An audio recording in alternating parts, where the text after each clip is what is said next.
Good afternoon, East Alabama and West Georgia. Dr. Don with you from the Shepherd's Weather Center as we begin our coverage of Hurricane Zeta, about to make landfall in Louisiana. It is, we'll call this Wednesday afternoon. It is October 28, 2020. On Dr. Don's weather page, it is 4:04 p.m. Central, 5:04 p.m. Eastern. And what the plan is right now, we'll do an update for you now, and then we're going to go away for a while, and then when severe weather starts to threaten central Alabama, then we'll be back with you, and we'll stay with you for the duration of this event. So let's jump right in. Let's go ahead and take a look at what's happening with the hurricane. This is the latest information from the National Hurricane Center. And I'll read to you the latest summary. This is the latest graphic, which was at 1 o'clock. We expect the new one out any moment, but I do have the 4 p.m. update. Zeta is making landfall in southeastern Louisiana at this hour. If you're plotting this on a map, the location of Zeta is 29.2 north or 90.6 west, about 65 miles south-southwest of New Orleans, Louisiana. Maximum sustained winds are around 110 miles per hour. Present movement is to the north-northeast at 24 miles per hour. That's almost incredible. Hurricanes just don't move that fast on forward motion. Minimum central pressure is 970 millibars or 28.65 inches of mercury. So there you go, making landfall at this hour at 110 miles per hour. Give me just a few moments, and then we're going to tell you what all of this means. And that is a Category 2 hurricane. As a matter of fact, it's a medium Category 2. It's not far from a Category 3. So this is certainly an interesting setup that we've got going on here this afternoon. All right, so let's just walk through this and let me show you a couple of different products. Here is the spaghetti model. This is a combination of all the models, an ensemble that shows where we think the storm is going to go from here. And as you can see, all of these models are almost lined up right on top of one another, and that's something else that you don't see very often as well. So confidence is very high that this is going to be the final track of Zeta as we move through the next 24 to 48 hours. And as you can see, it's going to come pretty close to central Alabama and then right across the northern sections of East Alabama, maybe right there along I-20. And then into Georgia, somewhere around Rome. This is pretty much the same track we were talking about last night. And then right across northeast Georgia on its way up to Virginia, and then eventually back out over the open waters. We're at 24 mile per hour forward movement now. Is that what I said? Yeah, let me go back. Let me go back to that last... Make sure I got that right. I think I do. Yes, 24 miles per hour, and it will accelerate even more. We were thinking 24 would be the top, but we may be close to 30 or 35 miles per hour in forward speed as we get into the overnight hours, and that's just, yeah, I don't know the last time I saw a hurricane moving that fast. And here's the problem that presents. Moving that fast, the storm doesn't have time to deteriorate once it gets well inland. So that's why we're expecting strong winds across central and east Alabama, west Georgia, and up into north Georgia. If this were moving at the normal pace of about 7, 8, 9, 10 miles per hour, then the storm would have plenty of time to fall apart before it gets this far north. But moving at 24 miles per hour and potentially faster than that, it just doesn't have time to deteriorate. Now, that's the bad side, the wind that it's going to bring with it. The good side to that is it's not going to hang around, so we won't have the mammoth amounts of rain that you typically see with a tropical system after it makes landfall. It's just not going to be here long enough. I mean, the height of this thing is in any one particular location probably isn't going to last more than 2 to 4 hours. and then it's gone. So good and bad with this one. The good news is we're not going to see tremendous amounts of rain. The bad news is we will see some winds that could cause problems across central Alabama, East Alabama, and West Georgia, and even on up into North Georgia throughout the remainder of the night. So if you have questions or comments or concerns, please post them in the comments section. Please tell me where you're watching from, because I won't know you're here unless you do. And then when I finish going through the weather, I'll come back and answer your questions and get a little more particular to your area. All right, so that is the spaghetti model. Now let's take a look at the latest satellite imagery coming from the Goes East satellite shot. And let me pull that down a little bit, and you can see that the eye wall is touching land down there. Let's see here if I can give you a...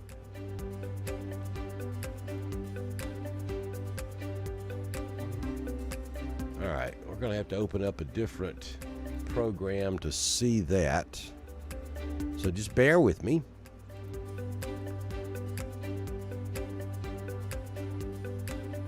Oh, hush, hush, hush. Go away with all of that nonsense. All right, let me pull that over and switch to satellite view. All right, now let me take you over here to what I am looking at so we can zoom in. Here we go. And look at where we are here.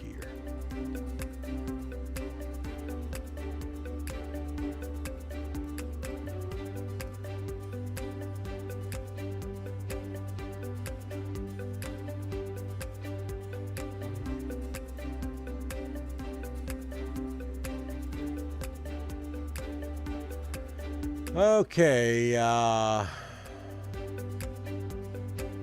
just south of LaRose, Louisiana, a little bit south and east of Houma.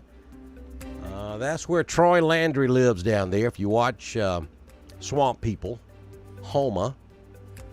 So that is the area we're talking about, where landfall is taking place as we speak. That is going to be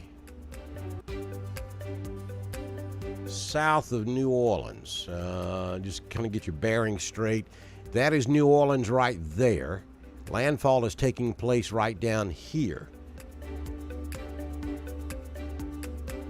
So south and a little bit southwest of New Orleans is where landfall is taking place. Now, it's not going to lose a whole lot of strength as it treks across this area down here, because this is all marsh. There's still lots of water down there, and that's what hurricanes and tropical storms feed off of, is all of this moisture down here in the northern Gulf of Mexico. And then it's going to continue on up here and cross into Mississippi, very close to Bay St. Louis. Slidell and Bay St. Louis. It should come across I-10 right there between those two towns down there along the Mississippi Gulf Coast, maybe a little bit to the west and north of Biloxi, and then enter into Alabama near Fruitdale, which is north of Mobile, Chatham, down there in Washington County, I think it is, and then it'll move very close to Thomasville. You folks in Roanoke know where that's at. That'll be north of Grove Hill. And then continue on across Highway 80 just to the west of Selma. So you folks down there in central Alabama, especially Dallas County, the center of circulation is going to come very close to you. And then at a point up there in Bibb County, just south of Centerville, we should see more of a turn to the northeast. And then crossing I-65 just north of Clanton, crossing 280 very close to Sylacauga,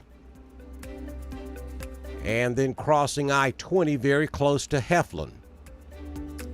And then in Georgia, it'll cross over 100 just north of Buchanan, crossing 515 near Canton, crossing over the north end of 400 near Dahlonega. You know where I live, right? right here. And I'm seeing this for the first time. This is the latest update. And then moving across Rabun County, the northeastmost corner of the state of Georgia, near the town of Clayton. Now, if you've been to Gatlinburg, Cherokee, surely you've stopped up there at the Dillard House Restaurant, right there on the North Carolina-Georgia state line. That right there is where this thing is going to cross over. And then continue on up into North Carolina to a point just south of Asheville, and then continuing off to the north. So that is the expected track of Zeta. And you can see, they're calling it Category 2, making landfall as we speak. Okay, so let me go back. Let me see, where was I? Let's go take a look at some products from the National Weather Service office in Birmingham. All right, so here we go with some timing. And I'm just noticing out of the corner of my eye lots of questions about what is it going to do here? What is it going to do there? What time will it be here? What can we expect in a particular location? So I'm about to go through that. And again, if you're just joining us, go ahead and post your questions. I'll come back and answer those questions in the comment section in just a bit. So let's run through what we can expect. Here is Alabama, the product from the National Weather Service office in Birmingham. We're looking for the best chance of severe weather, and that's going to be a marginal risk at best. Across Randolph, Clay, Coosa, Tallapoosa, Chambers, Lee, back toward Montgomery, Elmore County, Chilton, Autauga County, Lowndes, Dallas County, and then south of I-85 all the way down to the Wiregrass area. Now, over in Georgia, that would encompass Heard County, Troup, and Harris and Muskogee counties in our coverage area. Those are the areas where we could see a few thunderstorms produce isolated, small, weak, spin-up tornadoes. Could also see some straight-line winds. So that's the area of concern for severe weather. If you're in northern Clay, I'm going to say north of Ashland. If you're up there in Lineville, Delta, if you're over in Talladega, if you're up in Anniston, maybe back over into Cleburne County and Cherokee County, points north up there, not really a threat much of severe weather up there. Yes, the center of circulation is going to move right through there. But understand the tornadoes that form with hurricanes and tropical storms typically don't happen right there around the center of circulation. They're normally on the right flanking side of the center of circulation, and they're removed from the center just a bit because you've got to get out there where the wind is veering or turning to get tornadoes to form in these tropical thunderstorms. So that's where we think the severe weather possibilities will be, and we're not looking at a major outbreak of severe weather, I don't think. Timing. If you're over in Selma or back over in West Alabama, from Selma to Demopolis, back over to the Mississippi state line, and then to the east, back over to around Montgomery, down to Eufaula, we're looking at an 8 p.m. this evening through 2 a.m. tomorrow morning event. By 2 a.m., the worst of this should be lifting out of central Alabama. And then over in East Alabama, primarily Randolph, central and southern Clay, Coosa, Tallapoosa, Chambers, Lee, and over in Georgia, Heard, Troup, Harris, over into Meriwether. We're talking about midnight through 5 a.m. Now, that is Central Time, so that'd be 1 a.m. through 6 a.m. Eastern. That's for West Georgia. You folks over in Atlanta Metro, we're probably looking at about 2 a.m. Through about 7 a.m. And then for you folks up in Northeast Georgia, you Northwest Georgia folks, because you're going to get it before Northeast, and that's pretty much going to be right along with what Atlanta's going to get. And again, that's 1 a.m. to 6 a.m. Eastern. And then up there in northeast Georgia, we're probably looking at a 3 a.m. To about 8 or 9 a.m. event on Thursday morning up in the mountains of northeast Georgia. All right, so that's the Alabama severe weather threat areas. Now let's talk about potential rainfall. And again, not trying to downplay the rain with this event, but I'm telling you, with a forward motion of 25 to 30 miles per hour, it's just not going to hang around long enough to do much damage as far as flooding. Now, having said that, the normal areas that flood, the flood-prone areas, certainly could go into flash flooding. And then as soon as the rain lifts out, then things will get back to normal pretty quick. So if you live along streams or creeks or drainage basins that normally flood when we have a real heavy rain, then you certainly could have some flooding this evening. Flash flooding on roadways, street level flooding, I think is all a possibility, but I don't expect long-term river flooding from this because it's just not going to hang around long enough. The rain rates are going to be through the roof, and you probably for a couple of 2 or 3 hours won't be able to see your hand in front of your face when it moves through, and it's going to look like the world's coming to an end, but almost as quick as it starts, it's going to stop as far as the rain is concerned. So I'm not looking for major issues from flooding, though there could be some issues from flooding. I think the greater risk from this storm is certainly going to be the wind. And so let's talk about that. Here is the this is the forecast peak sustained. So this is, there's two different things we talk about when we talk about wind. We talk about sustained wind, that's the constant wind speed, and then we have wind gust. So what you're looking at right now is the highest expected sustained winds. Not that this is exactly what you're going to get. We may be below this, we may be a little bit over this. And obviously the further west you go and southwest you go, the higher the wind threat is going to be. But let's take, for instance, Demopolis. We're expecting sustained winds of no more than 41 miles per hour. In Selma, sustained winds of no more than 40 miles per hour. Clanton, you're probably around 39 to 40. Alexander City, 36, 37 miles per hour. Up there around Anniston, we're looking at about 38.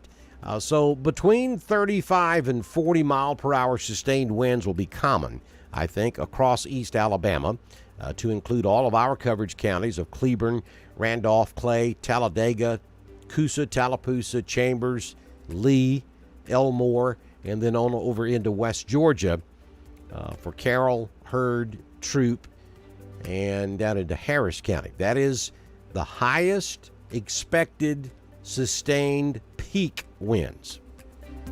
Now, let's move on to gust. Now, these are the highest expected gust winds and the timing you see there. So over in West Alabama, that's where we'll see the highest gust winds first, and that'll start around 8 p.m. tonight and run through 2 a.m. And then from Selma back over to about Tuskegee, and then back up through Clanton, back up to Tuscaloosa. We're looking at 11 p.m. to 3 a.m. And there we're talking about the highest wind gust expected between about 55 and 60 miles per hour. Then as we move a little bit further east, from Birmingham down to Alexander City and Auburn, over to the Georgia state line and back up to Gadsden, the highest sustained winds there should be somewhere around 45 to 50 miles per hour, maybe a little bit over that. And the time frame for that area is 1 a.m. through 4 a.m. And then moving up a little bit further to the northeast, from Gadsden over to the state line, and that would include Cleburne, most of Randolph, a part of Chambers, The time frame there is 2 a.m. through 6 a.m., and the highest gust there expected around 55 miles per hour. So let's back up to that first one. So let's talk about East Alabama particularly, because that's where most of our viewers are. So if you have sustained winds at around 35 miles per hour with gust to 55 miles per hour, that's on the high end. And this lasts for, 3 hours maybe? 3 to 4 hours? Obviously, we're going to have some problems with trees and power lines. So that's what you need to be prepared for. Make sure that your cell phones are charged. Keep them charged. Keep them on charge until we get into this storm. That way you have a full 100% battery if you lose power. Be very careful using candles. I know that's the thing to do. Those of us who are a little bit older were raised in the day where you lit a candle. We didn't realize back then how dangerous that was. Open flame inside your home is dangerous, whether it's on a candle or whatever. So try to avoid using candles. Use flashlights. You've got, try to avoid using your phone for a flashlight because that drains the battery. But make sure anything you can charge, make sure it is charged. If you have time to get some batteries, then by all means do so. But be prepared for power outages. I think that's almost guaranteed. We're going to have some power outages. Will everybody lose power? No, I don't think so. But I think there's a decent chance that we could see some widespread power outages across west central, and east central Alabama after midnight tonight over on the eastern side of the state. And of course, it just all depends on how big an area and how many customers are affected as to how long it's going to take to get the power back up once it goes out. But I would be prepared for power outages this evening.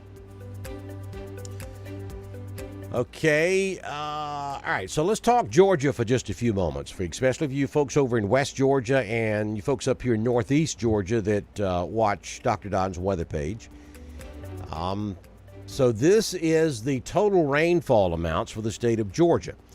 We're looking at 2 to 3 inches there across east or west Georgia, and that correlates pretty good to what for what Birmingham is putting out for East Alabama. So we'll go along with that. 2 to 4 is what we're saying. 2 to 4 inches of rain possible across East Alabama and West Georgia. I think that covers everybody. Notice up there in Northeast Georgia, however, up there around the Appalachian Mountain chain, we've got some higher amounts possible up there. That's because of the interaction of Zeta with the mountainous regions of Northeast Georgia. 3 to 4 inches will be possible there. Back down in Atlanta Metro, 1.5 to 2 inches will be likely in the Metro Atlanta area. All right, let's talk wind. And again, this lines up pretty good with what Birmingham is putting out, though I think Peachtree City is holding on to higher wind gust a little bit further to the north and east than Birmingham was. If you'll remember, we were talking about 45 to 50 mile per hour wind gust in East Alabama. Well, Peachtree City is showing anywhere from 55 to 60 mile per hour wind gust in northwest Georgia. So they're extending those winds a little higher and a little further off to the east than Alabama. We're going to hope that my buddies at the National Weather Service in Peachtree City are incorrect with this graphic because that's going to cause problems in northwest Georgia. And as you follow that on up to the northeast, they're talking 50 to 55 mile per hour winds in Canton, and then across northeast Georgia, 40 to 45 mile per hour. That is encroaching on the forecast we had for Hurricane Irma. And we lived through Irma, and we remember the damage that we had from Irma. So we don't want to go there at all.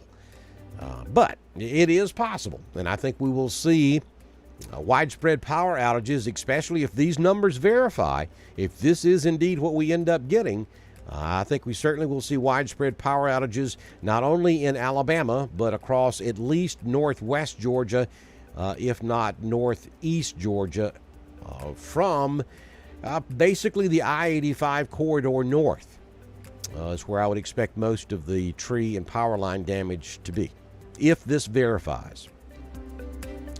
So here's your flash flooded watch in Georgia. That extends back down into Alabama as well. And then the tropical storm watch, now a tropical storm warning.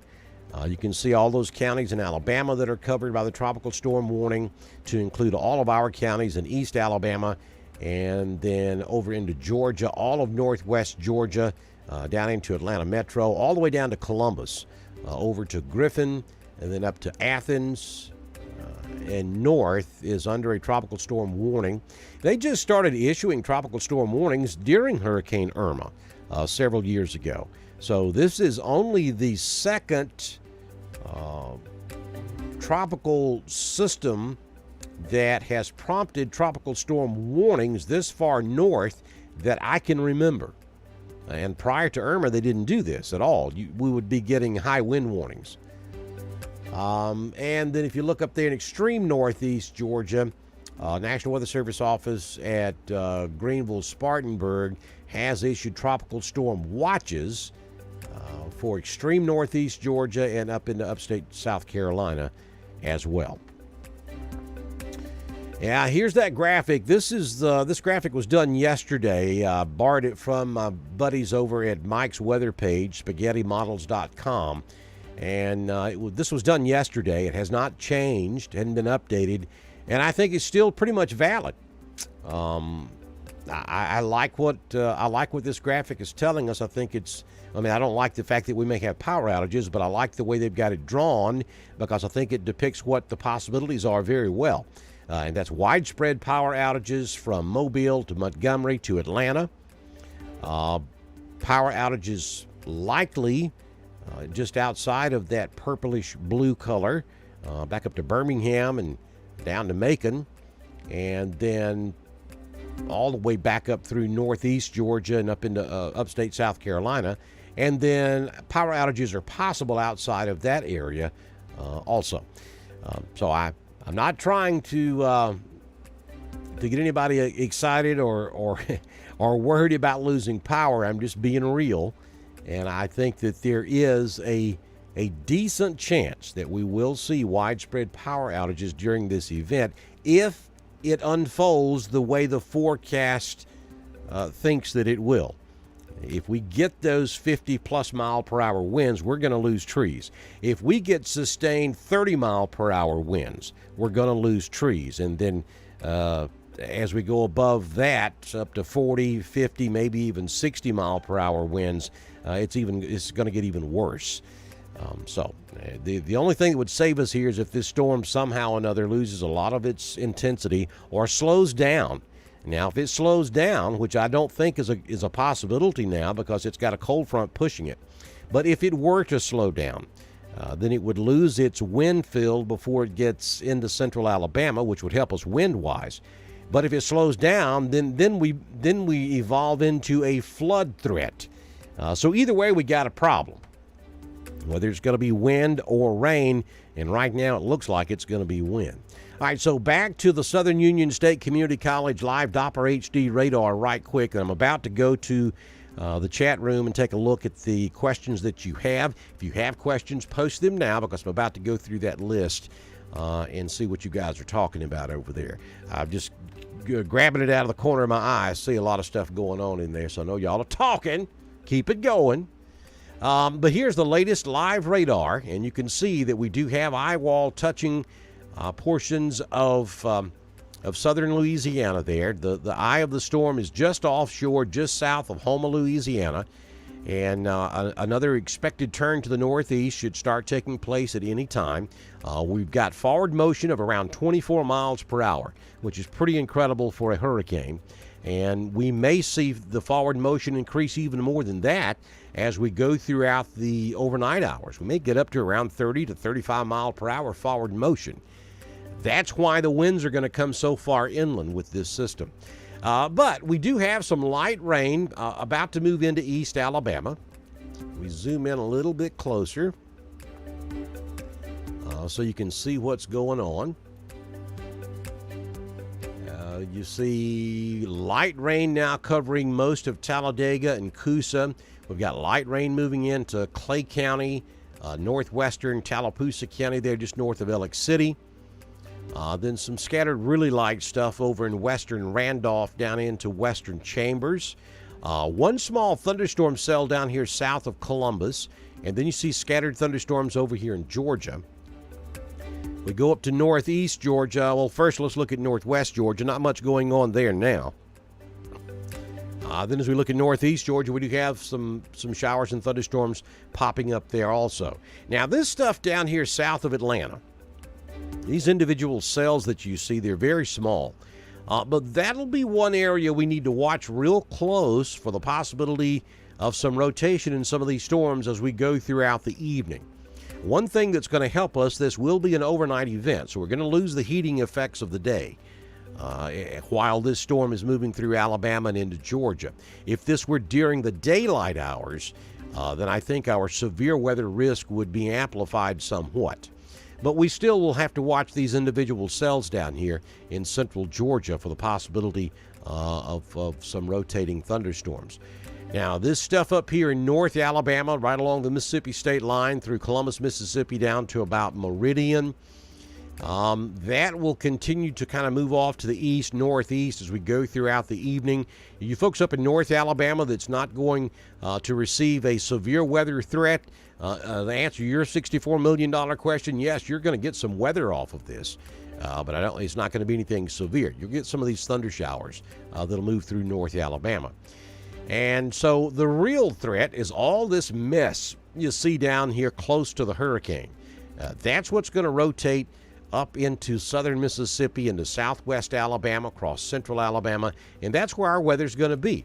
This is where the gusty winds will be, and this is where the rain will be. If there are any tornado warnings or tornadoes spawn from all of this, we're going to look in two different places. These individual singular cells over here in Georgia. And then, we've got one down here north of Foley, too, that's firing up. We'll have to watch that. And then down here around the center of circulation itself, we'll have to keep an eye on that.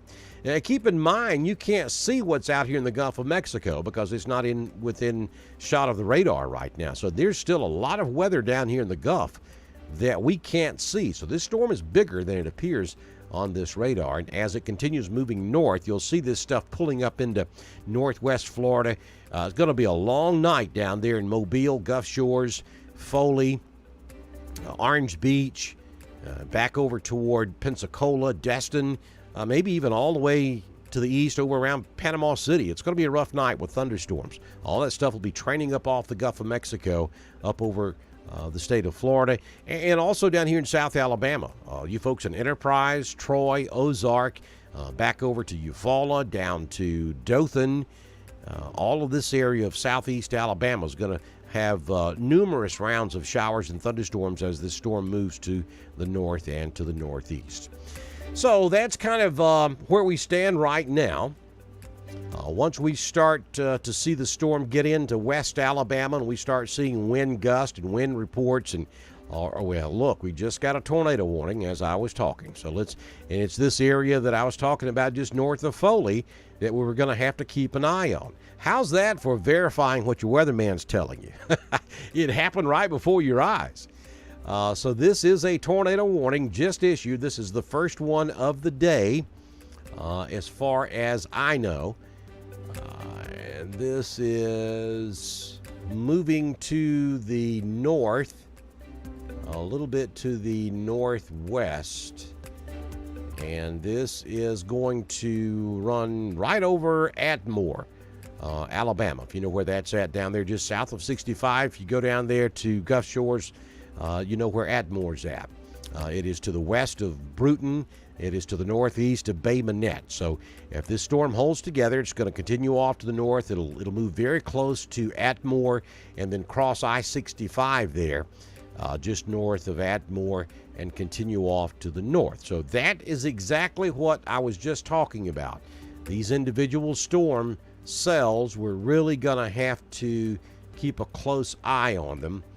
as we move throughout the evening. Here's the text of that warning, just updated. So let me just, we have folks down that way that watch us, so let me read this right quick. A tornado warning for southwestern Escambia County in south central Alabama, northwestern Escambia County in northwest Florida. You know, you have to wonder what people were thinking back in the day when they named these counties.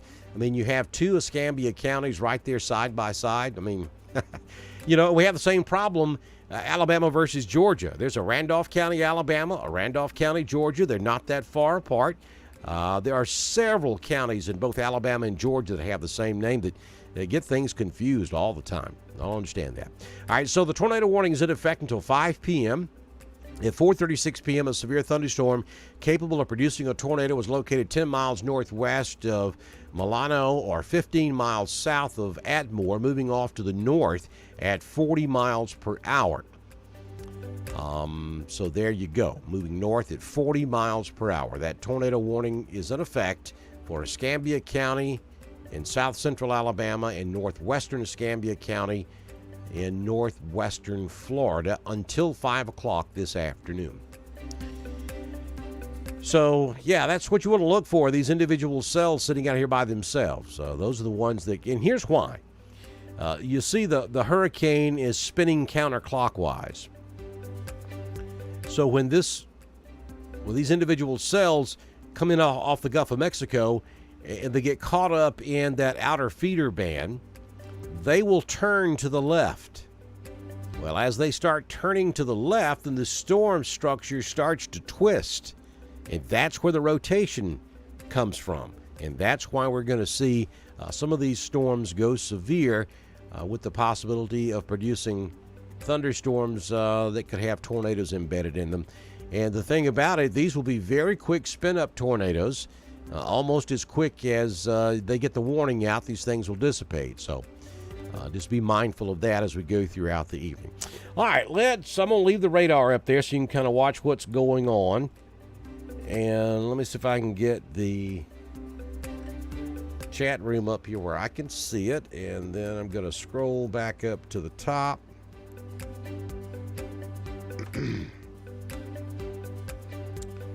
And let's see what we've got here. Lots of folks watching us. In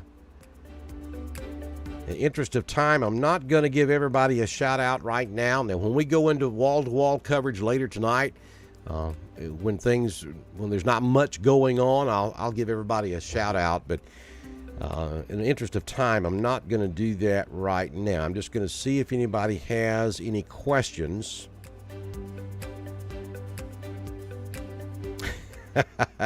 Tori Williamson, Dr. Don for President 2020. Wow. There is not enough homemade pies or cakes on the face of this earth to convince me to run for any political office at this point or this juncture in my life. I can guarantee you. Doing what I do full time is political enough. I don't want to go any further with it. But thank you for that suggestion, Tori. I appreciate it. Let's see.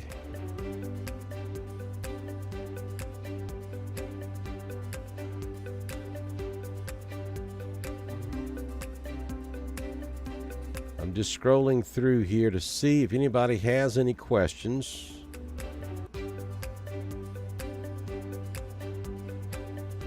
There's old Pee-wee. I guess he's working at the PD tonight. So he will keep us entertained once we go live for wall-to-wall coverage as well. Justin, it is going to be a long night. Yep, Pee-wee's talking about tonight calls for extra hairspray. Got to keep that fineness going. All right, so here's a question about what time will the bad weather be in Roanoke. We could have bad weather in Roanoke at any time. Any of these storms, especially singular storms like the one you see down there south of Atmore that has prompted a tornado warning, any storms like that could go severe at any time.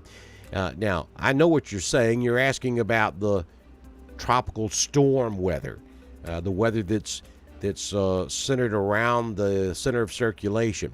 Yeah, we're after midnight, probably more toward 2 a.m. for Roanoke before we get into the sustained winds and the high wind gust and the part of the storm that could quite possibly cause power outages.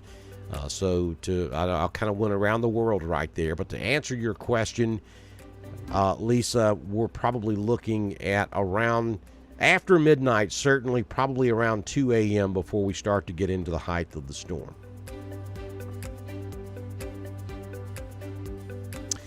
There's Miss Carolyn Battles. I forgot you guys are from or spent a good bit of time down there in Louisiana. Gaucher, I believe it was. Is that where Coach was coaching in Louisiana? Was it Gaucher? I'm just reading what Carolyn put on here.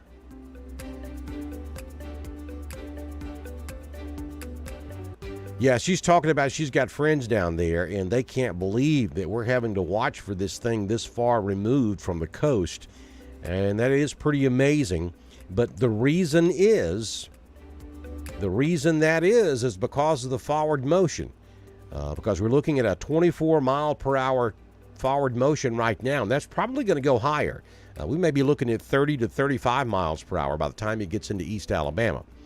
And the reason we have such a fast forward-moving storm is because we have a center of low pressure back over Texas and Oklahoma with a trailing cold front that is racing off to the northeast, and that cold front is catching the storm and pushing it off to the northeast. It's kind of like putting it in a slingshot and letting that thing go, and it is going to race off to the north. I mean, here's the deal, folks. We're still at tropical storm status by the time it gets into Virginia.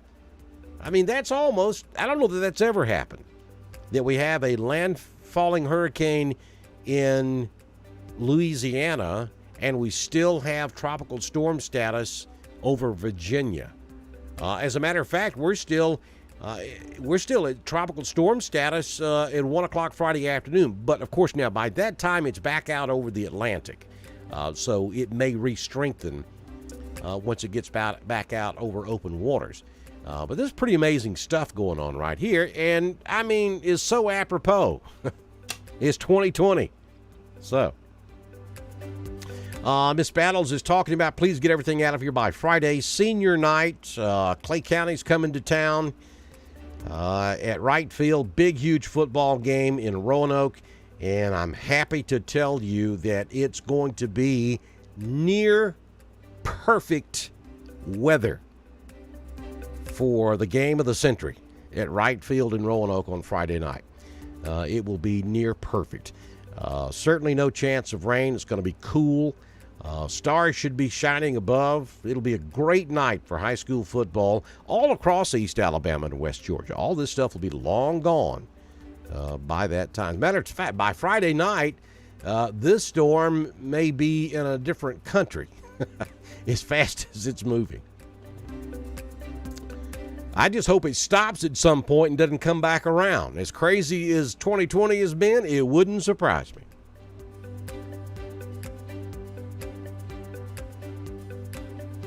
Let's see here. There's Miss Tammy Spratlin at Southern Union. Southern Union, a huge part of what we do here on Dr. Don's weather page. So thank you to all you folks who work at Southern Union, go to Southern Union. Thank you for your support here at Dr. Don's weather page. We appreciate you.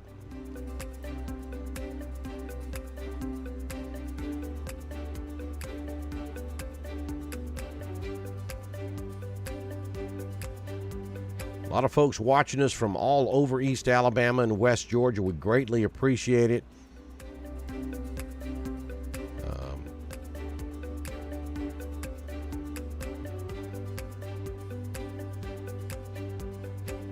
Yeah, Pee-wee's telling me he's going to be out in it tonight, so he's going to report back to us on what's going on. We appreciate that, Pee-wee. Just don't get that dew wet. You got to keep the hair in place. I mean, we may get you to FaceTime us and go live at some point during the night. And we certainly can't put you on without making sure the hair and the makeup is where it should be. So Just keep your head inside the car so you don't mess your hair up. We'll be good.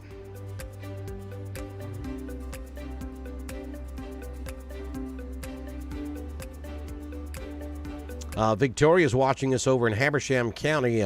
Habersham County is the adjoining county to the county I live in. I live in White County, Georgia. I'm over on the Lumpkin side of White County, and Victoria is over in Habersham County. And the reason she's nervous is because Habersham just went through this with Delta a couple of weeks ago. We're talking 12 inches of rain.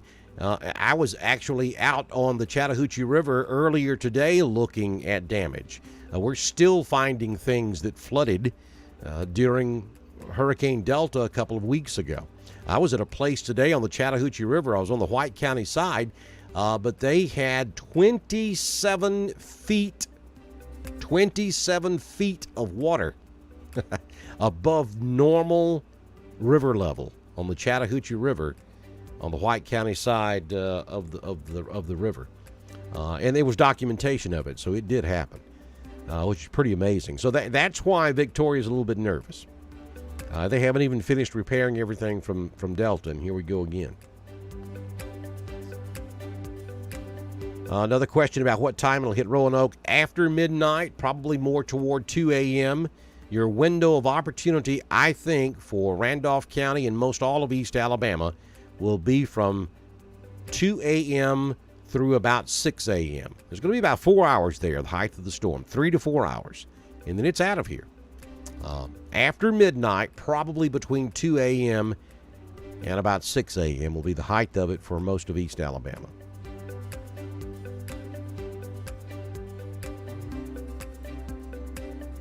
The same thing for LaGrange. Got a question here about LaGrange, Georgia. LaGrange, same thing. What I've been talking about for East Alabama, you're going to see in Troup County. Same holds true for Heard County and on up into Carroll, even down into Harris County and over to Meriwether. We're talking 2 to 4 inches of rain, wind gust, sustained winds, 25 to 35, maybe 40 miles per hour, with occasional gust as high as 50 to 60 miles per hour. The entire area of East Alabama and West Georgia, that's what you can expect. Time frame, again, for East Alabama, 2 to 6. Excuse me, 2 to 6 a.m. Best window of opportunity, that is Central Time. Eastern Time, we're talking 3 to 7. 3 a.m. to 7 a.m. I think will be the best opportunity for this weather in East Alabama and West Georgia.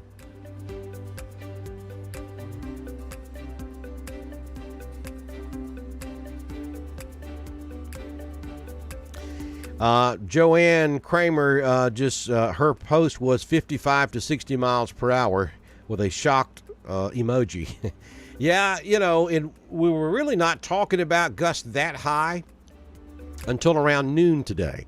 I was involved with a National Weather Service webinar that National Weather Service in Atlanta does during events like this.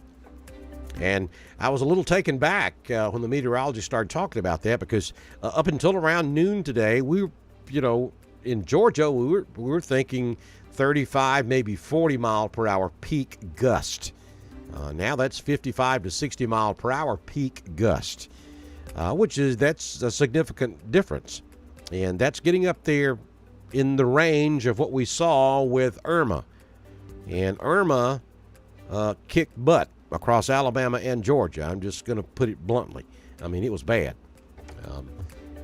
And there, we don't want to go through that again. So that did get my attention. So yeah, 55 to 60 mile per hour wind gust. That is the maximum expected. That does not mean that's what we're going to see. But what the Weather Service is saying to you, we do not expect anything any higher than that. But certainly possible to see wind gusts of 55 to 60 miles per hour. Now, Alabama, in the same area, right there along the state line, not going with numbers quite that high. But I think it's plausible. I think it is plausible we could see that.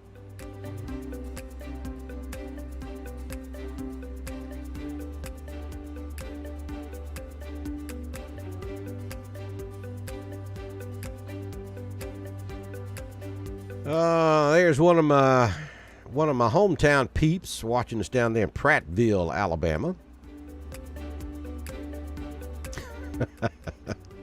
Kenneth Hollis. I got it right the first time. Talking about that kind of wind might blow Corona right out of here. If I thought there was a chance that could happen, I'd welcome it. Trust me. I'm sick of some Corona. Yeah, Cassandra, it is going to be a long night. I just told producer Tracy I'm going to get the coffee pot out here in just a minute and start percolating. Thank you, Amber.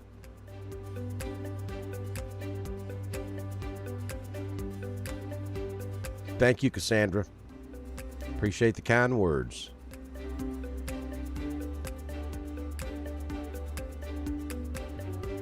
All right, so Lynn's asking the question. She says that she lives at Broughton Ridge.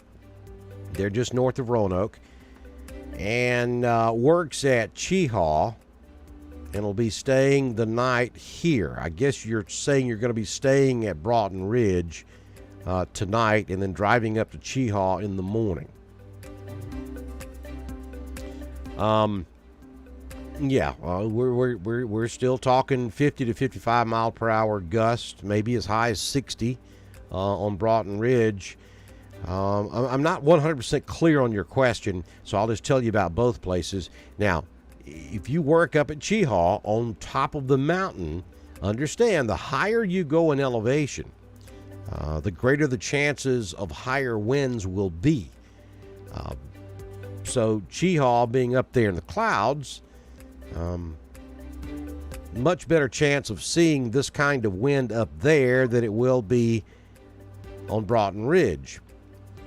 And you could see gusts even higher up there on top of Mount Cheehaw. Wouldn't surprise me to see some readings from Cheehaw in the 70 mile per hour range once this is all over with.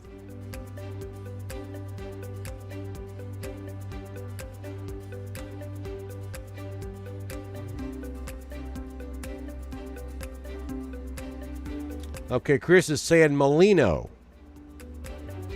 That's Florida. I'm not sure it's pronounced the same way in Louisiana. Maybe so. You got a little French twist on things down there in Louisiana.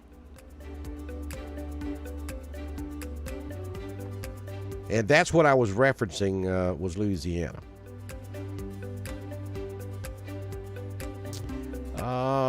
Yes, about the same for Talladega County. As a matter of fact, Talladega, you probably will be a little bit closer to the center of circulation when it rotates through East Alabama. So wind-wise, yes, about the same there for Talladega County.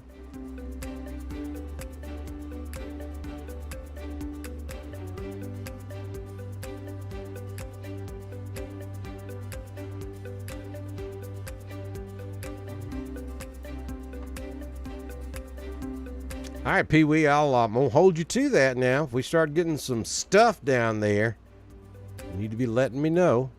And here's the thing, folks. When I'm doing live coverage, it's hard to do everything that has to take place behind the scenes and make all of that work and watch the comments at the same time. So if I'm knee-deep in coverage talking about something, a warning that's taking place in a particular location or whatever, the best way to bring my attention to something that you think I need to know about immediately is to send me a message on Messenger. And most of you are friends of mine. If you're not, send me a friend request so that you can send me a message on Messenger. That's the best way to get in touch with me quickly, and I'm directing that at Pee Wee because he is a police officer there in the city of Roanoke. And so if you're out there doing some stuff and you start seeing damage or whatever you think I need to know about, certainly comment about it so that everybody can read it, but send me a messenger message as well so I'll see it relatively quick.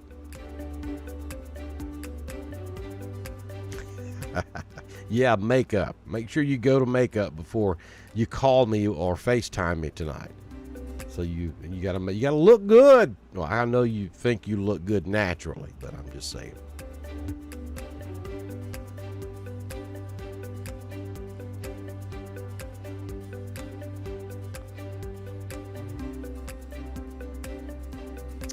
Hannah's asking the question, is it supposed to get bad in Lafayette? Yeah, it certainly could. Lafayette is in Chambers County. You got the same forecast as everybody else across East Alabama and West Georgia. The further south you go, the less the wind is probably going to be. But we're not 100% sure on the exact track. I feel pretty confident that the track that they're showing is probably going to end up verifying, and we'll go over that again in just a minute too. But Lafayette is still certainly close enough to the track of this thing to get some pretty nasty winds. You got to get south of I-85 before the wind starts dropping off very much. So I-85 north up to I-59, and then in Georgia, anywhere north of I-85 is where the worst of this is going to be. Victoria's asking the question, is Habersham still in the 3 a.m. window for the storm to hit? Yeah, I think so. Maybe a little bit later, maybe 4 a.m. But I'd say anywhere from 3 a.m. To about 8 or 9 a.m. in the morning. I think that's when the worst of it.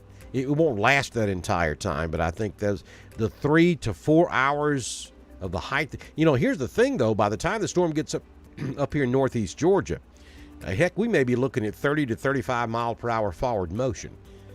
If that's the case, we may not be looking at but just a couple of hours of bad weather. 3 on the outside.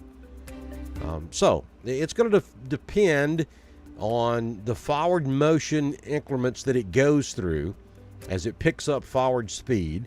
So timing could change a little bit for North Georgia as we go throughout the night. I think we're looking pretty good on the timing for southwest Alabama, central Alabama. A little tricky for East Alabama and West Georgia, and maybe a little more tricky for northeast Georgia because of the fact that this thing is going to continue to increase in forward speed as we go throughout the night. But there won't be a huge difference in what we think right now and what ends up happening. But if you want to try to nail this thing down to exactly which hour it's going to start, the further away you are from where the storm is right now, the harder that's going to be until it starts actually making those changes on its own.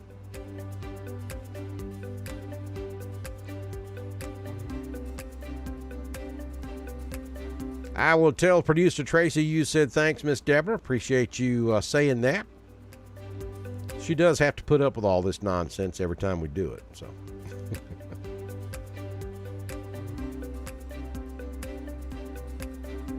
yeah, I'm normally a morning coffee drinker. I do 2 or 3 cups in the morning, then I'm done. So I have not had a cup since I don't know, about 10 o'clock this morning. So yeah, that's about to change. We're finna get her started.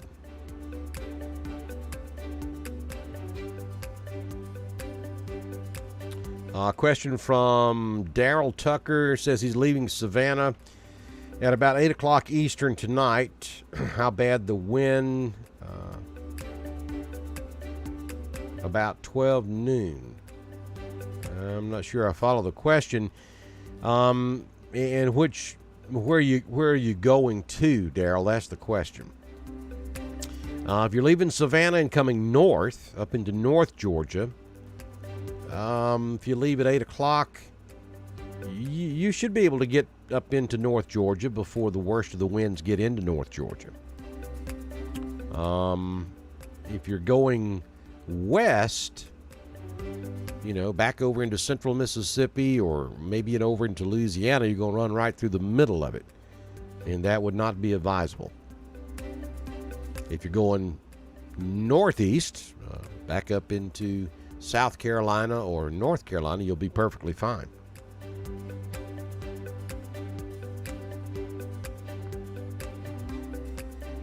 Okay, so Lynn is staying at Cheehaw.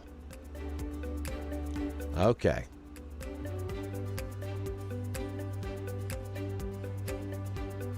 Yeah. All right. Well, I kind of thought that's what you were saying. Yeah, and I hope I answered that question for you already. I would not be surprised to see peak wind gust of 70, 75 mile per hour on top of Cheehaw.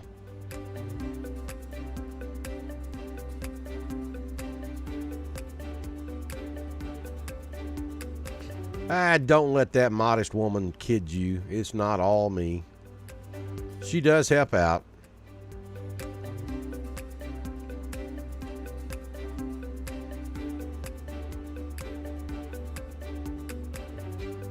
Look her down, an Opelika. Got bread. We gotta have bread and milk. Everybody's gotta have bread and milk. You can make a milk sandwich. Tornado threat, Deborah. Again, it's minimal, but it's not zero. There is a tornado threat, but it's not a huge threat. We've already had one tornado warning issued just in the last 30 minutes or so, and that's down there in southwest Alabama. As the storm moves up to the north and northeast, that threat's going to come along with it. So there is a threat.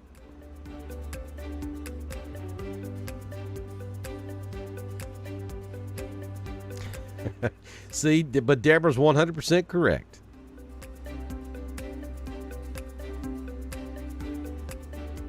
You're correct, Deborah. You are absolutely 100% correct. And that's the thing, there are many times, and tonight could be one of those times where I have to leave, and bless her heart, she's all by herself. But it's what I do for a living, and she accepts that, and just for that, she deserves to be recognized and thought about. So thank you, Deborah, for that. I appreciate it. Okay, so Daryl, you're leaving in the morning, going to Smith Station. Okay, I got you. And you're leaving Savannah at 8 o'clock tomorrow morning, going up over to Smith Station, Alabama. All right, so 8 o'clock tomorrow morning. Yeah, you should be okay. It's going to be breezy, but yeah, the worst of it should be by 8 o'clock tomorrow morning, 8 o'clock Eastern tomorrow morning. The worst of it should be out of Georgia. I mean, it should be up there in upstate South Carolina, or maybe even up into North Carolina, up around Asheville by 8 o'clock tomorrow morning. So I think you'll be perfectly fine. Now, having said that, there could be trees and power lines down there around Columbus and over towards Smith Station. There could be some of that. So be mindful of that. But as far as weather occurring while you're driving from Savannah to Smith Station at 8 o'clock tomorrow morning, I think you'll be fine. She is absolutely the sweetest.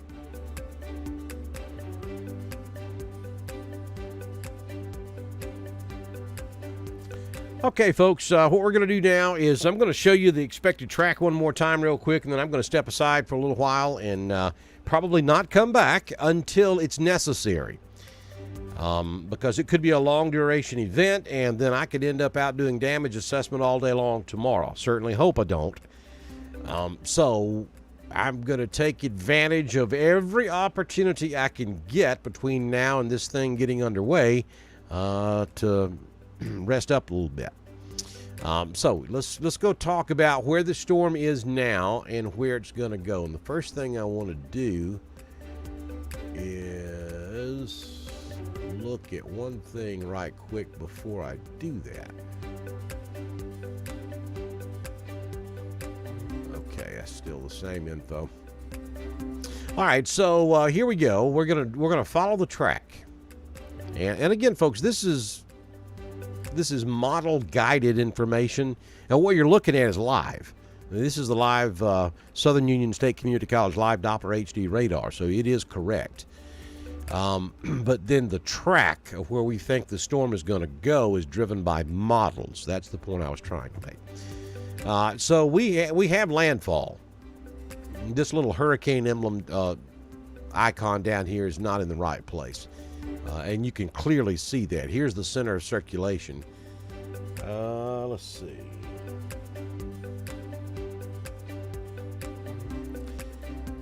Let me do one thing.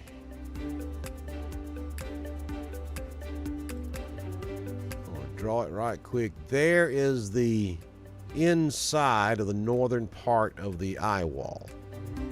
And I'm just kind of roughly drawing where the eye of the hurricane is as we speak. And that's a little lopsided, but you get the idea. That's the eye of the hurricane. So we do officially have landfall. Now, and you can see right along that line, the flashing yellow line. I'm covering it up with this white line and doing a horrible job at it. But that is the direction the storm is currently moving.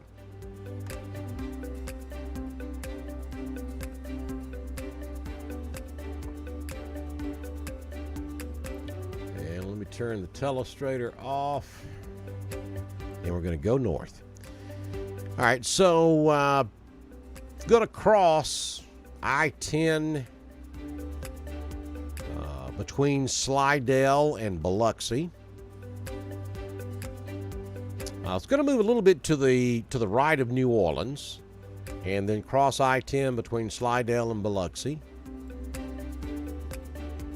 and then continue on up across southeastern Mississippi. Should enter Alabama.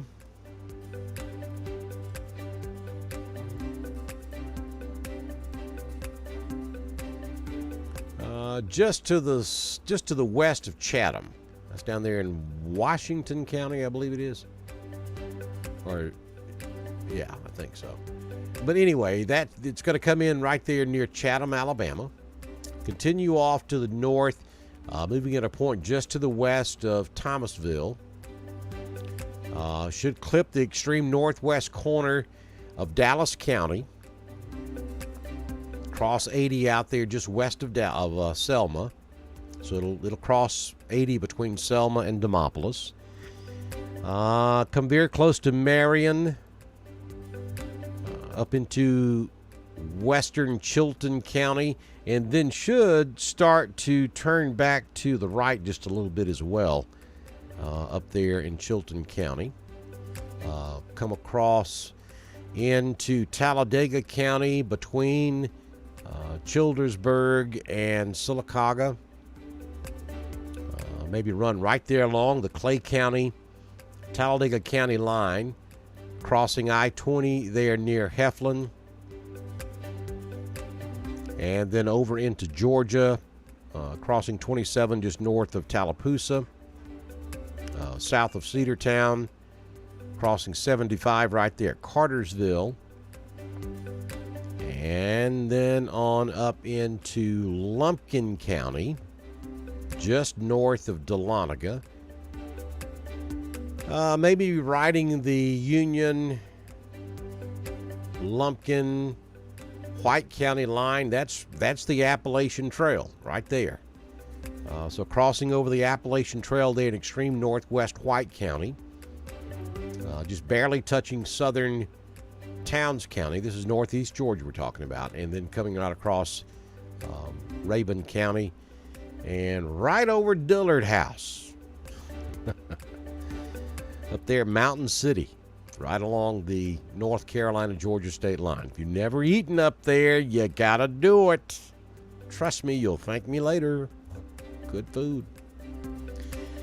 And, that's the expected track, but you see the two flashing, or the two outer white lines there.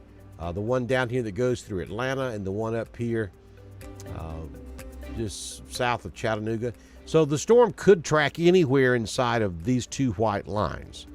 The National Hurricane Center takes the middle of the road. That's why you see that flashing yellow in the middle. That's where they think it's going to go. Now, this is not telling you that this is the only area that's going to receive bad weather. We're only talking about the center of circulation. This is where it's going to move. And that doesn't mean a whole lot other than this is where it's going to move. We'll have severe weather well removed from where the track goes. We're just using this as a reference point, and I don't want you to get caught up in exactly where the storm is going to track. Oh, it's going to go through Anniston, so it's not going to be that bad down here in Roanoke. You'd be wrong, Ghost Rider. That's not the way this works. As a matter of fact, the fact that it's the center of circulation may cross 20 up here in Anniston is not a good thing for Clay, Randolph, Coosa, Tallapoosa, Chambers, and all of our Georgia counties. What you'd like to see is the line, the eye track directly over you, because you'd get out of it quicker. If you're, removed from the eye of circulation, 25, 30, 40, even 50 miles or more, that's just more of the storm that's got to come over you. So don't start thinking just because it's not coming directly over your house that you're not going to have any problems. I'm afraid we're going to have problems. I'm afraid we're going to have widespread power outage. That's what I think the biggest deal is going to be when this is all said and done with, and it's going to be from the gusty winds that come from the storm. All right, so folks, please make sure that you, when you see these videos, make sure you like the video, and also make sure you click on the notification and the little bell, and we're talking Facebook, so that when we go live, you get notified, so that when we come back in a couple, 2 or 3 or 4 hours from now and do our wall-to-wall live coverage, you'll know about it. Share this with everybody you have on your friends list. Send it to everybody, even if you know folks that don't have Facebook, but maybe know how to get over to YouTube. Send them a text message and tell them to go to Dr. Don's weather page on YouTube. Like our YouTube or subscribe to our YouTube channel, and also click on the notification bell there as well. Even if you watch us on Facebook, it's still a good idea to go over there and subscribe to our YouTube channel, because YouTube sends out their notifications a little bit differently. They use what's called push notifications. So that just increases your chances of being notified when we go live for severe weather if you'll do both. Like the video that you're watching right now on Facebook and click on that notification link and click that little bell so that you get notified, and then go over to YouTube and do the same thing for Dr. Don's weather page on YouTube. One more question about the timeline. After midnight for East Alabama, best window of opportunity for East Alabama and West Georgia, 2 a.m. to about 6 a.m. Central, 3 a.m. to about 7 a.m. Eastern. That's the time frame for the height of this storm. All right, folks, so I'm going to step aside now and get a little R&R and see what Miss Tracy has on the dinner table. It's what? Salmon and biscuits. Girl, and we talking about some, what was that? What was that syrup I got at Tomato House the other day? Is it blackberry? Blueberry. Whew. I might not be worth killing when we come back up in here after a while. Salmon and biscuits and blueberry syrup for supper. Hey, we got some English peas to go with that? She got some English peas, too. Well, I got business to go take care of, so I'm going to step aside and do that. I'll be back. I'm thinking probably somewhere around 10 p.m., maybe 11 p.m., at least with an update, if not wall-to-wall coverage starting then. We'll see. We'll see how the next 2, 3, or 4 hours progress. Meanwhile, any updates, I'll post them on Facebook. If we were to get any severe weather, even anywhere remotely close to central Alabama, East Alabama, or West Georgia, of course, I'll come back immediately and stay with it until it's over with. So make sure, though, this is very, very, very important. Make sure that you like this video. Make sure that you like Dr. Don's weather page. And you folks in East Alabama, make sure you go over to our East Alabama weather page and like it, or request to become a member You request to become members of groups, and you like pages. That's the way Facebook works. A little confusing, I know. And also go to YouTube and do the same thing over there for Dr. Don's weather page, so that you get notified. And that helps our numbers. The more people who like us, it helps our numbers, and we appreciate that as well. As far as helping us, here's one other thing that you can do. This is quick. It's secure. You do not have to have a PayPal account to do this. You can go to paypal.me/Dr. Don WX to support what we are doing. And we thank each and every one of you that have helped us out before. And if you want us to be able to continue bringing you this type of specific forecasting and severe weather information during severe weather events, we do it every day, but we go live during severe weather events when we can.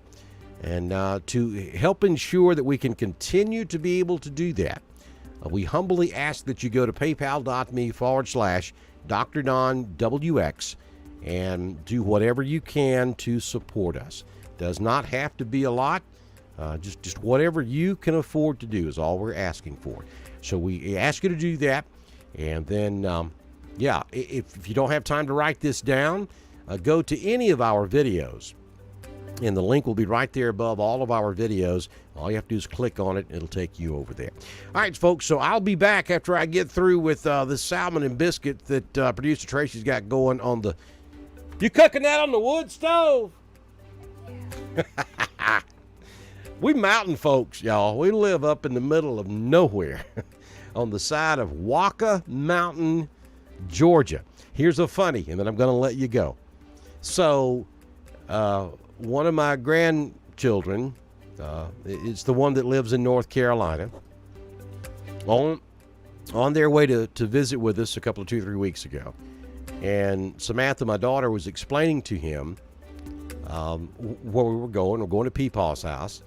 And so the name of the mountain, like I said, is Waka Mountain. And so she passed a sign that said Waka Mountain. And she said, "Look, River, we're almost at Peepaw's house. We're going to Waka Mountain."